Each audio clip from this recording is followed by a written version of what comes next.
Daalụ ntango na mba onye Igbo. Eziokwu niile ntango na mba onye Igbo. O nwere na-aga n'iru akwụkwọ since past 2 weeks now. Ndị mana ndị bloggers ma edozi ya ọfụma. Idebe mara debelụ gị ọfụma. E nwere na-aga between Flavor na Kcee Limpopo. Mana to me anyị ncha bụ ndị Igbo. Ndị na-abụ ulu ndị Igbo. Mana asịkwa na ala adịrọ mma bụ ulu ndị Nze. Ndị na-abụ ndị Igbo ka ha bụ. Na onye aka onye abụ na onye na-akọpị onye. To me onwere meaning. Because na anyị ncha niile dị na copy. Onye nche na-enwe onye anyị copy n'ụwa. Ihe ọbụla anyị na-eme na ebe anyị mụtara ya. When I better apply our talent, personal talent, or is a guy come on, Calician doesn't. Yes, you open a modern name or will only an come on, always was here what differs in the because this each and now talent. When was the talent in the museum or teacher? In naegwu high life on a apart from the knife and those Oliver the Cook, Ndi Igbo, Celestine Uku, Alichukuma, all those people who go and take an indicatable. Right, chimezie. Anya ifuna. High life Flavor na agụkọta dị gị iche. Mix dị R&B ya na R&B. Mix dị egwu ọzọ n'ime we na agụ. Egwu ndị kịta achọ mix dị high life. Ka we dey accepted to them. Fine. And ịnekwa anya again onwe Grace Flavor onwe. Flavor bụ onye na-agụ na-agụ egwu. Ọ bụrụ na ndị a n'Igbo. Ị ga-like ihe ọ na-agụ na-agụ. Whether me na ihe ọ na-ekwu ịda wọta ya na-agụ. Ka bụ another Grace. Yeah. Mana ọ bụ maka copy onye ọbụla na copy ibe ya.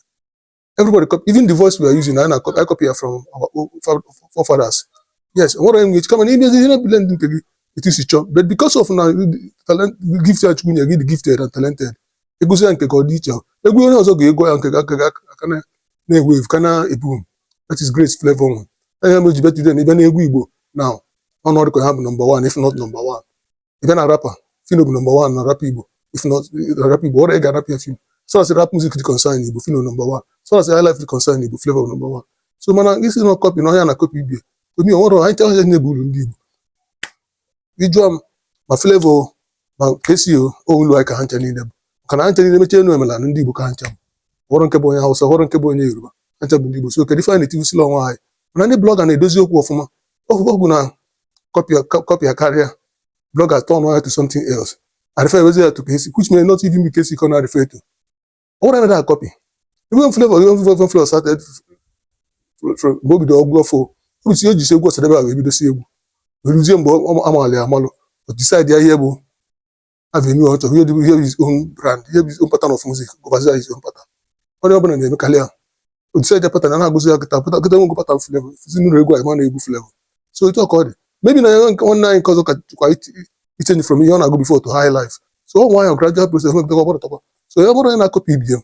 Na go come on onye ọka like me drum mo an onwe nkịta na anyị like egwu Flavor na what ebe ọ na ya ebe na gospel on ya ebe na high life on ya ebe na reggae on ya ọrụ nkọ na and ya bụ the only person who go na agụ egwu Igbo and eme accept all over the nation even outside the country not minding now Igbo ka ọ na-asụ na maka most onye bụ eketa asụ Igbo na egwu ya you don't rap Fino the same thing with Fino but the people accept them so that is it as far as Igbo music is concerned outside Nigeria and outside Africa. Fino and Flavor number one. I saw one and those Amora go bet. That is Grace God in there. So that is so money person on here copy to me on see. Because as far as rap music is concerned, I need the Garo be able to tell you. And if you now Fino Mezidi, they can help because what is a Fino Cataguzia Karimon on Fino. When I worked at the Garo, Kajimal go to rap in Igbo. So it worked and Obro Filo with a high life. Obro Filo with a high life. Than Igbo. Man, Flavor Mezidi high life for Gafa. Although one during time of Sadeba. And I could be about high life. But this is our generation now. Flavor with number one na high life and Igbo. I didn't make come with to Yamamo help but I wouldn't keep his so calling him name. So I stop poison on Yakonya. Now Yaka copy him or other copy remember. Yeah, but niche me alone, no one me like Kcee na go from Kcee Mogul people where is Flavor.